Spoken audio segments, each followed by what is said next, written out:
Okay, this is a more detailed review of cabin 17100 on NCL Escape, which is an owner's suite 1-bedroom cabin. So first of all, there's a lovely entranceway.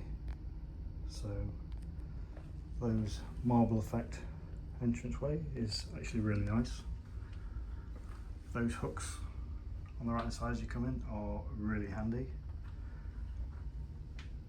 The ice bucket with the complimentary bottle of champagne would have been nice if ice would have been in the champagne before 7:30 in the evening, when we were actually have drunk a nice chilled bottle of champagne by then, but by then it was too late, so we actually packed the champagne to take away with us. The bathroom, that is just as you enter the cabin, was really useful. The do not disturb, make up the room was really useful, and again you'll see that corresponds with what that shows there, so that's really useful. The manual air conditioning was a bit fiddly to get the right temperature, so we left it in the middle, not too hot, not too cold, so that was quite useful. The full length mirror there was quite nice.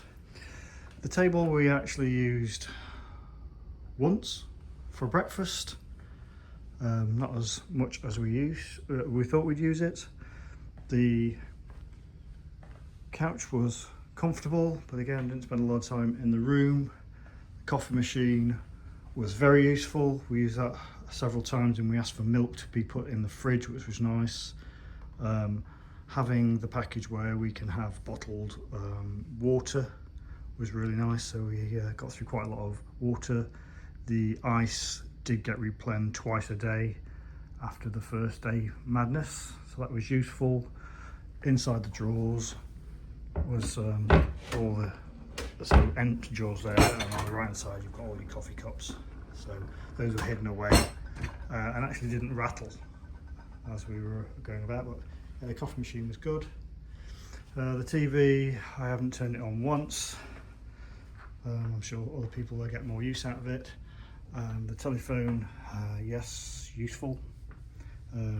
Most useful because it has the time on it.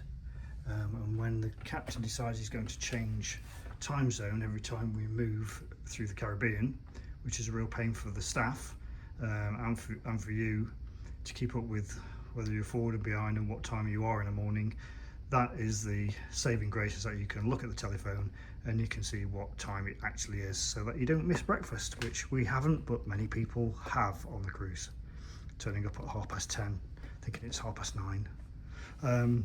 There's a cordless phone that actually doesn't work when you take it away from the charging unit. It's probably because it's that old that the battery's just dead, so perhaps useful if it actually held its charge, but we wouldn't have used it anyway if I'm honest. Table was a really nice useful addition to be able to spread out and do things. An awful lot of paper delivered, so the amount of paper I mean you're leaving soon, 2 days before, so not the day before but 2 days before you're leaving soon, just to remind you that on a 5-day cruise, on day 3 you're leaving and day 5, so yeah, but lots of paper saying all sorts of things.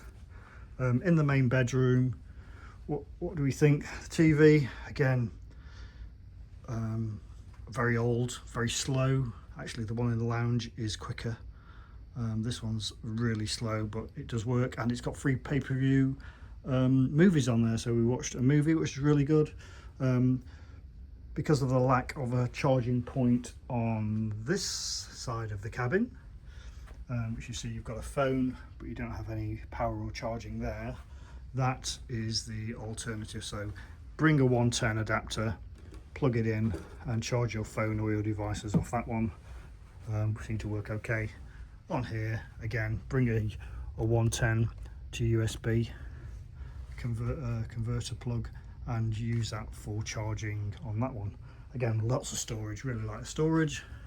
Really comfortable bed, lots of different pillows next door if you want to chop and change what type of pillow you want, but really comfortable bed. That hasn't changed. It's a real thing of Norwegians, so it's one of their real prize assets, having a real comfortable bed.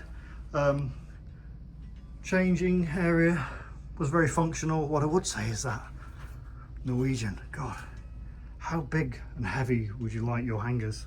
So if we've got 20 of those hangers in here times how many suites, that feels like an awful lot of weight to be adding to the ship. So yeah, do you really need these really heavy hangers in every suite? I sort of question, because there are some lighter version ones in here as well, which are absolutely perfectly adequate, but these very heavy duty ones, wow. Umbrella, glad to say we didn't need that. Lots of cupboard space, which we did like. Safe, obviously really useful to have a safe. Again, not huge, but that's pretty standard in cabins these days. Dressing area, really nice to have the plugged in, ready to go hairdryer there. Again, really useful to have 220 and 110 as a plug-in there, so that was really useful, we found. Again, lots of storage, really useful. Bathroom is amazing, really useful for charging your toothbrush if you're using an electric toothbrush, or you're an electric shaver like me, so really useful to have that. Lots of storage that we used and was very useful. The upgraded shampoo, conditioner and body wash were really good. The shower was really good, not too powerful, just right, great temperature if you like it hot like I do.